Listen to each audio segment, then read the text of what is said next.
This is your official trigger warning.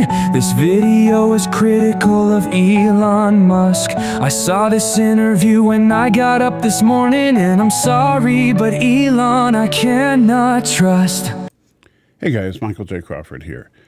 And you know, I understand some people might find the content of this video to be offensive or disturbing. However, I've always promised you that I would only give you my honest opinion. And sometimes I just have to give you the facts and let you decide for yourselves whether you want to actually pay attention to what's being said. And I understand there's a lot of hyperbole, a lot of unnecessary hate and attack being thrown on both sides of the political aisle right now. After all, we're in a very tumultuous time as far as American politics. That being said, I'll just be honest. I do not trust Elon Musk to hold the keys to every piece of vital information that the government has. Case in point, it's not just that he may have a differing opinion than me on something. It's when he espouses something as truth that is demonstrably false. Look, I'm a big believer that people are more productive when they're in person. This is patently untrue. According to the Bureau of Labor and Statistics, across 61 industries, overall production goes up when employees work from home. Now, I happen to have spent a good part of my career training people and, in fact, supervising people in a work-from-home environment. I was part of a test group to see if working from home would be viable for Verizon Wireless, and then after the pandemic started, we moved the entire workforce to work from home. Now, the interesting thing is, people were generally happier working from home because they didn't have to commute.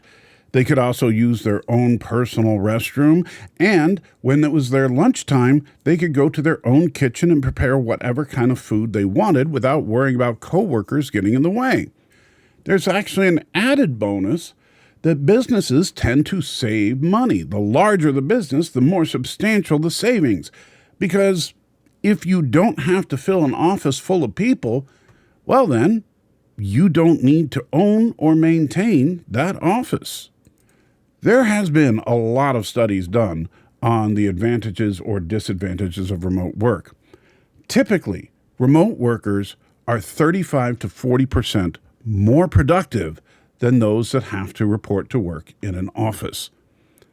The problem, I don't think, is actually a productivity issue. I think for some reason, certain people, such as President Trump and Elon Musk, simply believe that if somebody is at their own home doing their work, that they must not really be working. They must be sitting on their hands, goofing around, or whatever. The problem is that statistics just don't bear this out. The statistics show that businesses have a win-win. They have less overhead expenses and increased productivity from their workers. Then we get this. It's like, really, you're going to work from home and you're going to make everyone else who made your car come work in the factory? You're going to make the people who make your food that gets delivered, that they can't work from home? The people that come fix your house, they can't work from home, but you can?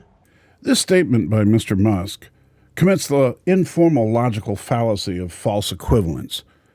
Basically, he's trying to compare something like a construction job or a manufacturing job, like he has for many of his employees at Tesla, to someone who might be customer service or tech support.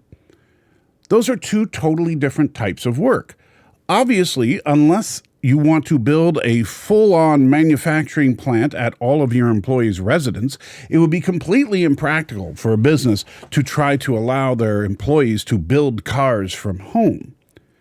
Now, I guess someone could experiment with this, but I doubt that you would get any kind of viable results. The whole point of why you would do the work-from-home solution is not just so that lazy employees can goof around, but rather because it is a win-win for the businesses involved. This is why so many large corporations did not bring their workforce back after COVID. To this day, Verizon Wireless has its entire customer service and sales operation work from home. But then, well, we get what I think is probably the worst part of this. Does that seem morally right? That's messed up. You see it as a moral issue? Yes. I mean, I see it more as And just it's a productivity issue, but it's Yeah. also a moral issue. People should get off the goddamn moral high horse with the work from home bullshit. Because they're asking everyone else to not work from home while they do. So rather than offer a rational, reasonable argument for this, he simply gets angry and tells people to get off their high horse because for some reason he thinks that people that prefer to work from home are on some kind of high horse. Making this into a moral plea seems really strange to me. Number one, I do not know of any people who work from home that demand that the rest of the workforce show up at a job site to work. Really, the reason that some people have to report to a job site for work is simply the nature of the type of work being done. If you are going to work on the assembly line of an auto plant, then obviously you would need to report for duty at the auto plant. This is not because the customer service representative working from home demands that they do so. It's simply a nature of the job. And if, as Mr. Musk seems to be implying, there is a distinct advantage for the employee who works from home over the employee who has to go to work, which there are certain advantages, such as not having to commute. You can get up later in the day. You can go to bed earlier at night. The bathrooms, the kitchen, all of that are great advantages for people that work from home. If, in fact, you can demonstrate that, hey, not only is the company saving money, but people are happier working from home, then perhaps you should offer a premium to those who can't work from home. Perhaps you should give your employees a nice pay raise to say thank you so much for coming into work.